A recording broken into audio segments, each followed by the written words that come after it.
আওয়ামী লীগকে চিরতরে নিষিদ্ধ জুলাই সনদ বাস্তবায়ন এবং আহতদের উন্নত চিকিৎসার দাবিতে শাহবাগে অবস্থান কর্মসূচি পালন করছেন জুলাই গণ অভ্যুত্থানে আহতরা। তারা বলেন, আহতরা বেঁচে থাকতে আওয়ামী লীগ এবং তাদের দোসরদের কোনো ক্রমেই পুনর্বাসন করা সম্ভব নয়। কার্যক্রম নিষিদ্ধের নামে নাটক নয়, অতি দ্রুত আইন প্রয়োগ করে চিরতরে আওয়ামী লীগ নিষিদ্ধ করার দাবি তাদের। এছাড়া রাজপথে থাকাকালীনই জুলাই সনদ ঘোষণা চানো আহতরা।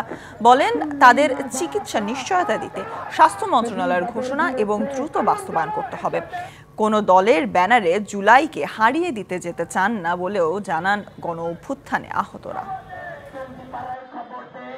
আওয়ামী লীগের কার্যক্রম নিষিদ্ধ করা হয়েছে, কিন্তু আওয়ামী লীগকে স্থায়ীভাবে নিষিদ্ধ করা হয় না। ছাত্রলীগের সাথে যারা জড়িত আছে তাদেরকে আইনের আওতায় আনে পূর্ণাঙ্গ বিচার করা হোক, আর আমাদেরকে জুলাই স্বীকৃতি দেওয়া হোক। আওয়ামী লীগকে নিষিদ্ধ করতে হবে এবং জুলাই সনদ আমাদেরকে দিতে হবে এবং সুচিকিৎসার ব্যবস্থা করতে হবে।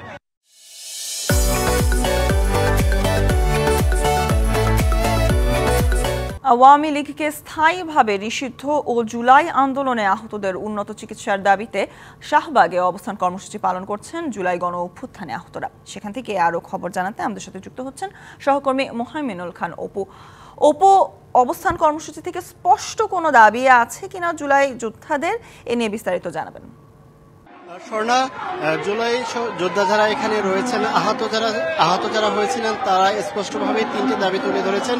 যে প্রথম যেটি বলছেন যে আওয়ামী লীগকে চিরতরে নিষিদ্ধ করতে হবে, পাশাপাশি জুলাই আন্দোলনে যারা আহত হয়েছেন তাদের চিকিৎসার জন্য বিদেশ চিকিৎসার জন্য নিয়ে যেতে হবে। এই দাবিগুলো তারা সকাল থেকেই কিন্তু এখানে পালন করছেন। তবে আজকে সকালে আসলেও গত 2 দিন যাবৎ কিন্তু তারা এখানেই ছিলেন। তারা অন্য আন্দোলন যে হাসনাত আব্দুল্লাহর ডাকে তারা সাড়া দিয়ে এখানে এসেছিলেন, সেই আন্দোলনের পাশাপাশি তারা আজকে এককভাবে তারা আন্দোলন এখানে চালিয়ে যাচ্ছেন। যখন তারা আন্দোলন চালিয়ে যাচ্ছেন তখন কিন্তু শাহবাগে সবকটি সড়ক কিন্তু বন্ধ রয়েছে। বলা চলে যে ব্লকের যে কর্মসূচি সেটি কিন্তু আজকে চলছে এই শাহবাগে। কোনো ধরনের যাত্রীবাহী বাস কিন্তু চলাচল করছে না, এবং যে শুধু অ্যাম্বুলেন্স যেগুলো রয়েছে সেগুলো কিন্তু এই শাহবাগ মোড় থেকে বিভিন্ন হসপিটালে তারা সেই অ্যাম্বুলেন্স কিন্তু যাচ্ছে।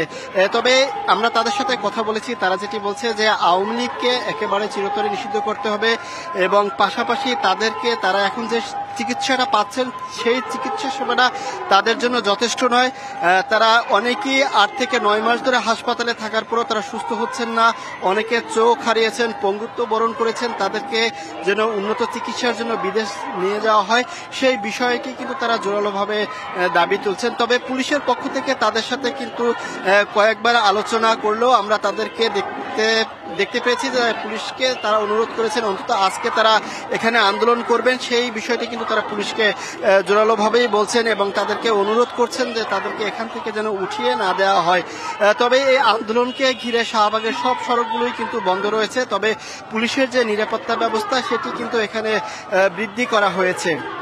স্বর্ণা, এই আন্দোলন আসলে কি আজকেই শেষ হবে নাকি আরো কয়েকদিন ধরে চলবে, সেই বিষয়টি কিন্তু তারা এখন স্পষ্ট করে কিছু আমাদেরকে বলেনি। তবে শাহবাগ মোড় থেকে এই ছিল জুলাই আন্দোলনে আহতদের আন্দোলনের সবশেষ খবর। স্বর্ণা, শাহবাগ থেকে অপু জানাচ্ছিলেন সেখানকার সবশেষ পরিস্থিতি।